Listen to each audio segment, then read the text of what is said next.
శివరాత్రి ఎందుకు అంత ప్రత్యేకమో, ఈ ఒక్కరోజు ఎందుకు జీవితానికి కీలకమో, నిజంగా శివుడు ఏమి ఇస్తాడో మీకు స్పష్టతగా అర్థమవుతుంది ఈ వీడియో పూర్తి చూస్తే. శివ అంటే శుభం, రాత్రి అంటే అజ్ఞానం.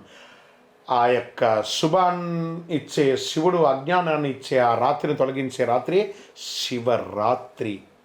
అజ్ఞానం నశించి శుభతత్వం వెలుగులోకి వచ్చే రాత్రి. ఈ రాత్రి శివుడు పుట్టినరోజు కాదండి, బాగా గుర్తుపెట్టుకొని, వివాహం జరిగిన రోజు మాత్రమే కాదండి. ఇది మన చైతన్యాన్ని మేలుకొలిపే రోజు కూడా. ఈ రాత్రి ఎందుకు అంత శక్తివంతమైనదంటే, పురాణాల ప్రకారం మహాశివరాత్రి నాడు భూమి, ఆకాశం, బ్రహ్మాండ శక్తులు ఒకే లయలో ఉంటాయి. మన శరీరంలో శక్తి సహజంగా పైకి ప్రయాణిస్తాయి. అందుకే ధ్యానం సులభం, మంత్రజపం ప్రభావవంతంగా ఉంటుంది, మనసు నిశ్శబ్దంగా ఉంటుంది. ఇది భక్తి కాదు, శరీరం మనసు యొక్క శాస్త్రం అని కూడా చెప్పచ్చు.